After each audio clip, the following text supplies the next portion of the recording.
Good morning. WCS second ഇയറിൻ്റെ ഈ ക്ലാസ്സിലേക്ക് എല്ലാവർക്കും സ്വാഗതം. മോഷൻ ഓഫ് ദ പ്ലെയിൻ ആണ് നെക്സ്റ്റ് ടോപ്പിക്. എന്താണ് ഈ മോഷൻ ഓഫ് ദ പ്ലെയിൻ?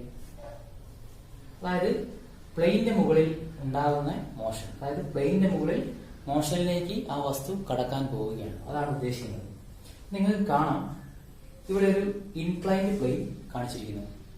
ആ ഒരു ഇൻക്ലൈൻഡ് പ്ലെയിനിന്റെ മുകളിൽ നമ്മൾ ഒരു സോളിഡ് സർഫസ് അല്ലെങ്കിൽ സോളിഡ് സബ്സ്റ്റൻസ് വെച്ചിരിക്കുന്നു. നമുക്കറിയാം, ഇവിടെ ഇതിന് ഒരു വെയിറ്റ് ഉണ്ടാവും. ആ വെയിറ്റ് എപ്പോഴും നമ്മൾ പഠിച്ചിട്ടുണ്ട്. ഇൻക്ലൈൻഡ് പ്ലെയിൻ ആയാലും വെർട്ടിക്കൽ പ്ലെയിൻ ആയാലും ഹൊറിസോണ്ടൽ പ്ലെയിൻ ആയാലും എങ്ങനെ പ്ലെയിൻ ആയാലും വെയിറ്റ് കമ്പോണന്റ് വെയിറ്റ് എങ്ങനെയാ ഉണ്ടാകുക?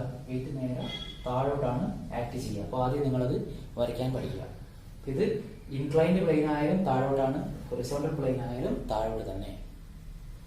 ദെൻ ഇതിനൊരു ചരിവുണ്ടാവും ഈ ഒരു പ്ലെയിനിന്, തീറ്റ. അതേപോലെ നോർമൽ ആർ എന്നൊരു കമ്പോണന്റ് ഉണ്ട്. അത് സർഫസിന് പെർപെൻഡിക്കുലർ ആയിരിക്കും. സർഫസ് ഏതാണ്? സർഫസ് ഇതാണ്. അങ്ങനെയാണെങ്കിൽ ഇതിന് പെർപെൻഡിക്കുലർ ആയിട്ടാണ് ആർ അവിടെ ആക്ട് ചെയ്യുന്നത്.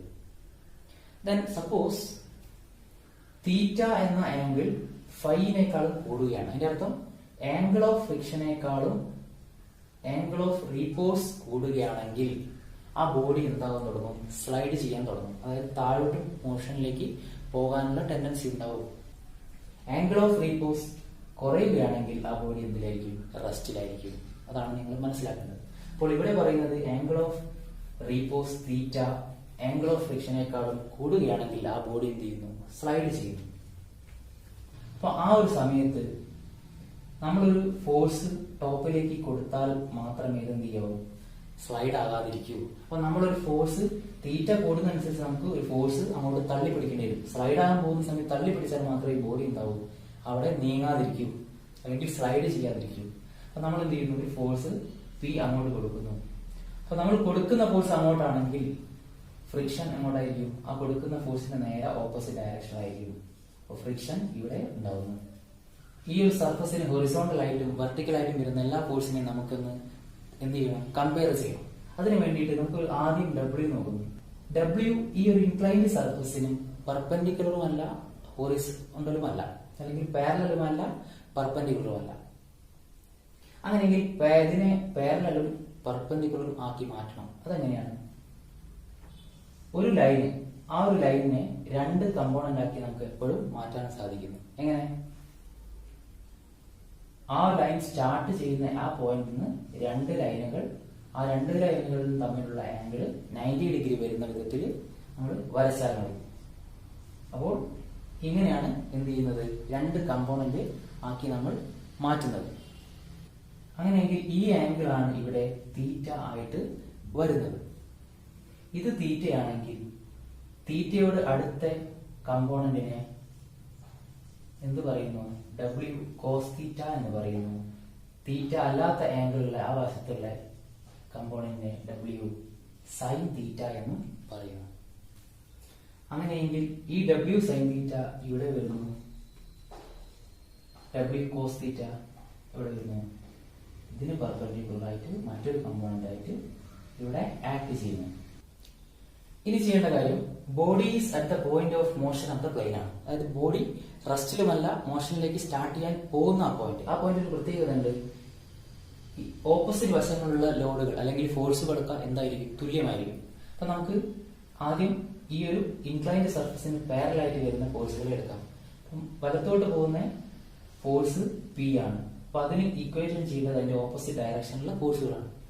ഓപ്പോസിറ്റ് ഡയറക്ഷനിൽ ഒരു ഫ്രിക്ഷണൽ ഫോഴ്സ് ഉണ്ട്, ഒരു W sin തീറ്റ ഉണ്ട്. അങ്ങനെയാണെങ്കിൽ P equal to F plus W sin theta എന്നായിരിക്കും ഒന്നാമത്തെ ഇക്വേഷൻ കിട്ടുന്നത്.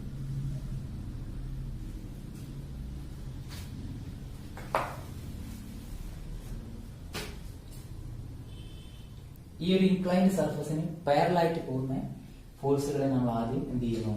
ഇക്വേഷൻ ചെയ്യുന്നു, ഇക്വേറ്റ് ചെയ്യുന്നു. പിക്ക് തുല്യമായിട്ടുള്ളത് അതിന്റെ ഓപ്പോസിറ്റ് ഡയറക്ഷനിലുള്ളത് ആയിരിക്കും. അപ്പം പിക്ക് തുല്യമായിട്ടുള്ളത് W sin തീറ്റ ഉണ്ട്, പിന്നെ ഒരു ഫ്രിക്ഷണൽ ഫോഴ്സും ഉണ്ട്. ഒന്നാമത്തെ ഇക്വേഷൻ അതായിരിക്കും. ഈ ഇൻക്ലൈൻഡ് സർഫസിന് പെർപെൻഡിക്കുലർ ആയിട്ടുള്ള ലോഡുകൾ നോക്കണം. എന്താണ്? R. ആറിന് തുല്യമായിട്ടുള്ളത് അതിന്റെ ഓപ്പോസിറ്റ് വരുന്നത് ഡബ്ല്യു കോസ് തീറ്റ മാത്രമേ ഉള്ളൂ. അപ്പോൾ R equal to W cos theta എന്നുള്ളതാണ് സെക്കൻഡ് ഇക്വേഷൻ. ഇനി നമ്മൾ നേരത്തെ പഠിച്ചു F equal to mu R ആണ് അല്ലെ. അങ്ങനെയാണെങ്കിൽ F equal to mu R എന്നുള്ളത് ഇക്വേഷൻ 1ൽ സബ്സ്റ്റിറ്റ്യൂട്ട് ചെയ്യുക. അപ്പം F equal to mu R in 1. അപ്പോൾ P equal to W sine theta plus എഫിന് പകരം മ്യൂ ആർ കൊടുക്കുക. അപ്പോൾ എന്ത് വരും? ഇക്വേഷൻ 3 കിട്ടുന്നു. R equal to W cos theta equation 3 substitute ചെയ്യുമ്പോൾ ആറിന് പകരം എന്ത് കൊടുക്കണം? ഡബ്ല്യു കോസ് തീറ്റ സബ്സ്റ്റിറ്റ്യൂട്ട് ചെയ്യണം. അങ്ങനെയെങ്കിൽ P equal to W sine theta plus mu W cos theta എന്ന് കിട്ടുന്നു. അത് ഫോർത്ത് ഇക്വേഷൻ ആക്കി മാറ്റുന്നു. ദെൻ ഫോർത്ത് ഇക്വേഷനിൽ ഒരു മ്യൂ ഉണ്ട്. മ്യൂ എന്നാൽ നമുക്കറിയാം എന്താണ്? tan phi ആണ്. അത് ഇക്വേഷൻ 4ൽ സബ്സ്റ്റിറ്റ്യൂട്ട് ചെയ്യുമ്പോൾ P equal to W sine theta plus മ്യൂവിന് പകരം എന്ത് കൊടുക്കുക? tan phi കൊടുക്കുക. ഡബ്ല്യു കോസ് തീറ്റ അത് ഇക്വേഷൻ 5 ആക്കുക. ഇനി നമുക്കറിയാം tan phi ആണ്. എന്താണ് tan? tan phi എന്നാൽ sin phi divided by cos phi ആണ്. അത് ഇക്വേഷൻ എന്തിൽ കൊടുക്കുക? 5ൽ കൊടുക്കുക. അങ്ങനെയെങ്കിൽ P equal to W sine theta plus sine phi W cos theta divided by cos phi എന്ന് കിട്ടുന്നു. അതിന് ഇക്വേഷൻ 6 എന്ന് സബ്സ്റ്റിറ്റ്യൂട്ട് ചെയ്യുന്നു. ഇതൊരു സാധാരണ സംഖ്യയാകുന്നു, ഇത് ഒരു ഭിന്നസംഖ്യയാകുന്നു. ഈ സാധാരണ സംഖ്യയെ നമ്മൾ ഭിന്നസംഖ്യയാക്കാൻ ഡിവൈഡ് ബൈ 1 ഇട്ട് കൊടുക്കുന്നു. ഈ രണ്ട് ഭിന്നസംഖ്യകൾ ക്രോസ് മൾട്ടിപ്ലൈ ചെയ്യുമ്പോൾ W sine theta into cos phi plus 1 into sine phi W cos theta W sine phi cos theta എന്നും കിട്ടുന്നു. അടിയിൽ 1 into cos phi equal to cos phi. ഈ രണ്ട് ടേമിനും കോമൺ ആയിട്ടുള്ളത് ഡബ്ല്യു ആണ്. അത് നമ്മൾ എന്ത് ചെയ്യുന്നു? പുറത്തെടുക്കുന്നു. അങ്ങനെയെങ്കിൽ sine theta cos phi plus sine phi cos theta divided by cos phi എന്ന് കിട്ടുന്നു. ഇതിനെ നമ്മൾ എന്ത് ചെയ്യുന്നു? ഒന്ന് അറേഞ്ച് ചെയ്തിരിക്കുന്നു. ഡബ്ല്യു ഇൻറ്റു കോസ് ഫൈ നമ്മൾ ആദ്യം എഴുതുന്നു. Cos phi sine theta plus sine phi cos theta divided by cos phi. ഈ ആദ്യമുള്ളത് അങ്ങോട്ടും രണ്ടാമത്തത് ഇപ്പുറത്തേക്ക് നമ്മൾ അറേഞ്ച് ചെയ്യുമ്പോൾ W sine phi cos theta plus cos phi sine theta എന്ന് കിട്ടുന്നു. Divide by cos phi. ഇതിന് ഇക്വേഷൻ 6 എന്ന് കൊടുക്കുന്നു. ഇപ്പൊ സിക്സ്ത് ഇക്വേഷൻ നമുക്ക് കിട്ടിയിരിക്കുന്നത് P equal to W sine phi cos theta plus cos phi sine theta divided by cos phi എന്നാണ്. ഇതാണ് sixth equation.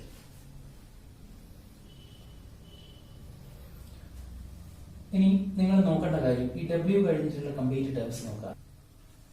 Sign phi cos theta plus cos phi sine theta നമ്മൾ പഠിച്ചിട്ടുണ്ട്. Sine A cos B plus cos A sine B. എന്താണ് equation? Sine of A plus B. Trigonometry നമ്മൾ പഠിക്കുന്നുണ്ട്. Sine of A plus B equal to sine A cos B plus cos A sine B. അങ്ങനെയെങ്കിൽ sine phi cos theta plus cos phi sine theta equal to sine of phi plus തീറ്റയാണ്. അങ്ങനെയെങ്കിൽ ഇതിന് പകരം എന്ത് ചെയ്യാം? ഇത് നമുക്ക് substitute ചെയ്യാം. Then P equal to W sin of phi plus theta divided by cos ഇതാണത് ഏഴാമത്തെ ഇക്വേഷൻ. അപ്പോൾ ഇതാണ് നമുക്ക് കിട്ടേണ്ട ഇക്വേഷൻ. ഇതിന് രണ്ട് കണ്ടീഷൻ മനസ്സിലാക്കുക. ഒന്നാമത്തെ കേസിൽ P greater than sine of phi plus theta divided by cos phi ആണെങ്കിൽ അവിടെ ബോഡി എന്ത് ചെയ്യുന്നു? സ്ലൈഡിങ്ങിലേക്ക് കടക്കുന്നു, ബോഡി സ്ലൈഡിങ് ചെയ്യുന്നു. രണ്ടാമത്തെ case P less than W sine phi plus theta divided by cos phi ആണെങ്കിൽ, അതായത് P ആണ് കുറവെങ്കിൽ ആ ബോഡി എന്ത് ചെയ്യുന്നു? റെസ്റ്റിലായിരിക്കും. ഓക്കെ. ഫ്രിക്ഷന്റെ അഡ്വാൻറ്റേജ് നമുക്ക് അറിയാവുന്ന കുറച്ച് കാര്യങ്ങളുണ്ട്. എന്താണ്? നമുക്ക് സ്ലിപ്പിംഗ് ഇല്ലാണ്ട് നമുക്ക് നടക്കാൻ സാധിക്കുന്നു. Help to walk without slipping. രണ്ടാമത്തത് used to stop vehicles when brakes are applied. Brake apply ചെയ്യുന്ന സമയത്ത് വെഹിക്കിൾസ് എന്ത് ചെയ്യുന്നു? സ്റ്റോപ്പ് ആവുന്നു. അവിടെ ഫ്രിക്ഷൻ ഇല്ലെങ്കിൽ വണ്ടി സ്റ്റോപ്പ് ആവില്ല. കാരണം എന്താ? അവിടെ ബ്രേക്കുമായിട്ട് കോണ്ടാക്ടിങ് റഫ് ആയതുകൊണ്ട് മാത്രമാണ് എന്ത് ചെയ്യുന്നത്? വെഹിക്കിൾസ് സ്റ്റോപ്പ് ചെയ്യുന്നത്. Then movement of vehicles. വണ്ടികൾ മൂവ് ചെയ്യുന്നു. എങ്ങനെ? വണ്ടികളുടെ വീലും ടയറും അതേപോലെ റോഡും തമ്മിലുള്ള കോണ്ടാക്ടിങ് അവിടെ ഉണ്ടാകുന്ന ഫ്രിക്ഷൻ കാരണത്താലാണ് എന്ത് ചെയ്യുന്നത്? വണ്ടികൾ മൂവ് ചെയ്യുന്നത്. അവിടെ ഫ്രിക്ഷൻ ഇല്ല എങ്കിൽ അത് സ്ലൈഡ് ആയ അല്ലെങ്കിൽ അത് സ്ലിപ്പ് ആകാനുള്ള ഒരു ടെൻഡൻസി ഉണ്ടാകും. Then sharpening the object. ഒബ്ജക്റ്റുകൾ ഷാർപ്പൻ ചെയ്യാൻ വേണ്ടിയിട്ട് നമുക്ക് സാധിക്കുന്നു. ടൂൾസ്, കട്ടിംഗ് ടൂൾസുകൾ അല്ലെങ്കിൽ പെൻസിൽ പോലെ സംഭവങ്ങൾ ഷാർപ്പൻ ചെയ്യാൻ സാധിക്കുന്നത് അവിടെ ഒരു ഫ്രിക്ഷന്റെ ബലം ഉള്ളത് കൊണ്ട് മാത്രമാണ്. Then heat produced when two rough surfaces are rubbed against each other. രണ്ട് റഫ് സർഫസുകൾ ഉരയ്ക്കുന്ന സമയത്ത് അവിടെ ഹീറ്റ് ഡെവലപ്പ് ചെയ്യുന്നു. ഫോർ എക്സാമ്പിൾ, രണ്ട് കല്ലുകൾ കൂട്ടി ഉരയ്ക്കുന്ന സമയത്ത് അവിടെ എന്തുണ്ടാവുന്നുണ്ട്? ഹീറ്റ് ഉണ്ടാവുന്നുണ്ട്. ചിലപ്പോൾ ഫയർ ചെയ്യാനുള്ള ചാൻസ് കാണുന്നു. അതേപോലെ തീപ്പെട്ടിക്കുള്ളി ഉരയ്ക്കുന്ന സമയത്ത് അവിടെ എന്ത് ചെയ്യുന്നു? ഹീറ്റ് പ്രൊഡ്യൂസ് ചെയ്യുകയും ചെയ്യുന്നു. അവിടെ എന്തുണ്ടാവുന്നു? ഫയർ ഉണ്ടാവുകയും ചെയ്യുന്നു. ഇതിന്റെ ഡിസഡ്വാൻറ്റേജസ് നോക്കിക്കഴിഞ്ഞാൽ ഒന്നാമത്തത് നമുക്കറിയുന്ന കാര്യം തന്നെ എന്താണ്? ഈ വീലുകളൊക്കെ അല്ലെങ്കിൽ ടയറുകൾ കുറെ ഓടിക്കഴിഞ്ഞു കഴിഞ്ഞാൽ അതെന്ത് ചെയ്യും? തേയ്മാനം സംഭവിക്കും. അതാണ് വിയർ. അതേപോലെ ചില മെഷീൻ പാർട്സുകൾ എന്ത് ചെയ്യും? പൊടിഞ്ഞു പോകും. അപ്പം അതിനെയാണ് എന്ത് പറയുന്നത്? ടിയർ എന്ന് പറയും. മെഷീൻ പാർട്സിന്റെ ടിയറും വിയറും ഉണ്ടാവാൻ പ്രധാന കാരണമാണ് ഫ്രിക്ഷൻ. രണ്ടാമത്തത് it produce heat and my cause melting of machine parts. Cutting tools ഉപയോഗിച്ചിട്ട് നമ്മൾ വർക്ക് പീസുകൾ കട്ട് ചെയ്യുന്ന സമയത്ത് അവിടെ ഹീറ്റ് ഡെവലപ്പ് ചെയ്യുന്നു. ഒരുപാട് ഹീറ്റ് ഡെവലപ്പ് ചെയ്ത് കഴിഞ്ഞാൽ ഒരുപക്ഷെ വർക്ക് പീസോ അല്ലെങ്കിൽ കട്ടിംഗ് ടൂളോ എന്ത് ചെയ്യും? മെൽറ്റ് ചെയ്യാനുള്ള സാധ്യതയുണ്ടാവും. അതിനും കാരണം എന്താണ്? ഫ്രിക്ഷൻ ആണ്. അപ്പൊ അതൊരു ഡിസഡ്വാൻറ്റേജസ് ആണ്. മൂന്നാമത്തത് എഫിഷ്യൻസി എന്ത് ചെയ്യുന്നു? കുറയുന്നു. നാലാമത്തത് reduce speed of moving object. Move ചെയ്യുന്ന ഒരു ഒബ്ജക്റ്റിനെ എന്ത് ചെയ്യാൻ? നിർത്താൻ ശ്രമിക്കുന്നു, അല്ലെങ്കിൽ അതിന്റെ സ്പീഡ് റെഡ്യൂസ് ചെയ്യാൻ ശ്രമിക്കുന്നത് എന്താണ്? ഫ്രിക്ഷൻ ആണ്. ഇനി സാധാരണ നമ്മൾ ഫ്രിക്ഷന് കുറയ്ക്കാൻ വേണ്ടിയിട്ട് എന്തൊക്കെ ഉപയോഗിക്കുന്നു അല്ലെങ്കിൽ എന്തൊക്കെ ചെയ്യുന്നു? ഒന്നാമത്തത് using suitable lubricants between parts. Oil, grease എന്നിവ ലൂബ്രിക്കൻസ് ആയിട്ട് ഉപയോഗിച്ച് കഴിഞ്ഞാൽ അവിടെ എന്ത് ചെയ്യുന്നു? ഫ്രിക്ഷനുകൾ കുറയുന്നു. രണ്ടാമത്തത് ദ യൂസ് ഓഫ് വീൽസ്. അതായത് ഏതെങ്കിലും ഒരു മെഷീൻ പാർട്സിന്റെ അല്ലെങ്കിൽ മെഷീന്റെ അടിയിൽ വീലുകൾ വെച്ച് കൊടുത്തു കഴിഞ്ഞാൽ അവിടെ ഫ്രിക്ഷൻ എന്ത് ചെയ്യുന്നു? കുറയുന്നു. മൂന്നാമത്തത് polishing the surfaces to make them smooth. Polish ചെയ്തിട്ട് ഭാഗം റഫ് സർഫസുകളൊക്കെ സ്മൂത്ത് ആക്കി കഴിഞ്ഞാൽ അവിടെ എന്ത് ചെയ്യുന്നു? ഫ്രിക്ഷനുകൾ കുറയുന്നു. Then using ball bearings. Ball ബിയറിംഗുകൾ ഉപയോഗിച്ചാൽ അവിടെ എന്ത് ചെയ്യുന്നു? ഫ്രിക്ഷൻ കുറയുന്നു. ITI WCA സബ്ജക്ട് വളരെ ലളിതമായി മനസ്സിലാക്കാൻ ഒരു നല്ല ട്രെയിനറായി ഈ ചാനൽ മാറിയെങ്കിൽ ഈ അറിവ് നിങ്ങളുടെ സുഹൃത്തിനും പകരാൻ ചാനൽ സബ്സ്ക്രൈബ് ചെയ്യും, ഷെയർ ചെയ്യും. വരും വീഡിയോകൾ മികച്ചതാക്കാൻ നിങ്ങളുടെ അഭിപ്രായങ്ങൾ ചാനലിൽ രേഖപ്പെടുത്തൂ. പുതിയ വീഡിയോസിന്റെ നോട്ടിഫിക്കേഷൻ ലഭിക്കുവാൻ പ്രസ് ചെയ്യൂ ബെൽ ബട്ടൺ.